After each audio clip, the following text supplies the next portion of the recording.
Good evening everyone. मेरा नाम रंजन तरफदार है और मैं एसपीबी परिवार का एक सदस्य हूं। और सबसे पहले सवाल का जवाब देने से पहले मैं आप सभी लोगों का हार्दिक स्वागत करता हूं, अभिनंदन करता हूं। आपने बहुत कम अरसे में हमारा इनविटेशन स्वीकार किया और आप सब लोग यहाँ पर उपस्थित हुए। Thank you very much. मेरा ख्याल है इस बारे में जिक्र करने की ज़रूरत नहीं है कि रियल एस्टेट में पैसे हैं, यस नो।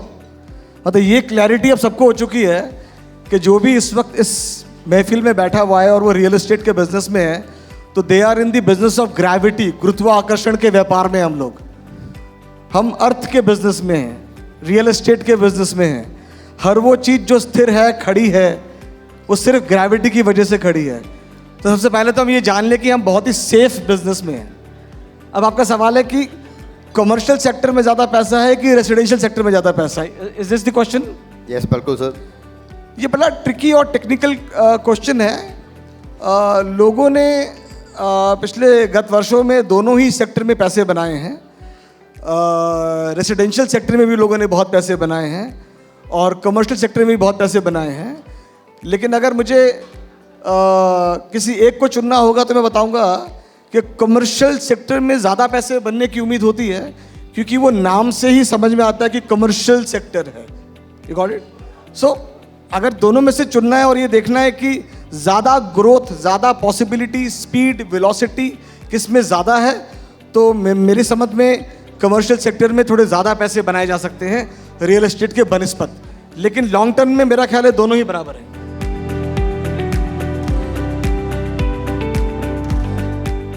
जो फर्स्ट टाइम बायर है, मैं थोड़ा सेल्फिशली इसका आंसर दे दूं। मैं इसमें सेल्फिश हो रहा हूं। उसे कुछ भी सोचने की ज़रूरत नहीं है, बिल्कुल दिमाग लगाने की ज़रूरत नहीं है। उसकी तरफ से पिछले 16 साल से हम खूब दिमाग लगा रहे हैं और बहुत डेवलपमेंट कर रहे हैं। करोड़ों स्क्वायर फीट हम डिलीवर कर चुके हैं। वो चुपचाप जा कर के हमारे किसी भी, जितने भी हमारे यहाँ पे साथी मौजूद हैं, उनके पास चले जाए, अपना बजट बता दे, अपना फॉर्म भर दे, अपनी इन्वेस्टमेंट कर ले। उसे और कुछ सोचने की ज़रूरत नहीं है। उसकी तरफ से 250 लोग हैं, हम लोग सोच रहे हैं। हम बायर की तरफ से, इन्वेस्टर की तरफ से ऑलरेडी बहुत सारे चेक पॉइंट्स हमारे हैं। लोकेशन कैसी है, डेवलपमेंट कैसी करनी है, रेसिडेंशियल करना है, कमर्शियल करना है, साइज़ कैसा करना है, क्या क्वालिटी करनी है, इसके लिए हम कई तरह की फिजिबिलिटी स्टडी कराते हैं, खुद भी करते हैं। तो वो हमसे ज़्यादा बेहतर वकील किसी इन्वेस्टर का हो ही नहीं सकता। इस बात का यकीन मान लीजिए आप। We are the best lawyers for you. Arjun, मैं लगभग 20 साल से रियल एस्टेट के अलग अलग कैटेगरीज में प्रैक्टिस कर रहा हूँ। मैं प्रैक्टिस कर रहा हूँ इसलिए बोलता हूँ क्योंकि मुझे हर रोज़ कुछ नया सीखने का मौका मिलता है।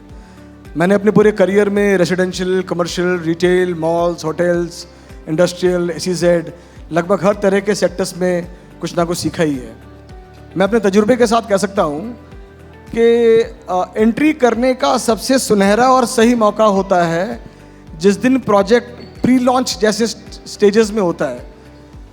बहुत सारे जो आपके करीबी चैनल पार्टनर्स होंगे, ब्रोकर्स होंगे, कंसल्टेंट्स होंगे, वो आपको अक्सर डेवलपर के प्लानिंग के स्टेज में ही आपसे आकर के इन्वेस्टमेंट की चर्चा करनी शुरू कर देते होंगे।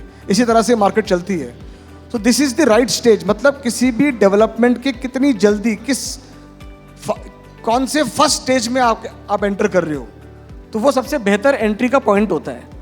एंट्री और एग्जिट के बीच में काफ़ी मुनाफा मिल जाता है। और एग्जिट की अगर मैं बात करूं तो ये डिपेंड करता है कि कौन कितनी देर तक स्टे कर सकता है, उसकी होल्डिंग कैपेसिटी कितनी है। और जितनी ज़्यादा बेहतर होल्डिंग कैपेसिटी होगी उतना ही ज़्यादा मार्जिन आप ले सकते हैं। तो ये डिपेंड करता है कि आप कितनी जल्दी आए, कितनी जल्दी जुड़े, कितनी जल्दी इन्वेस्टमेंट की और कितनी देर तक आप उसको होल्ड कर सकते हैं।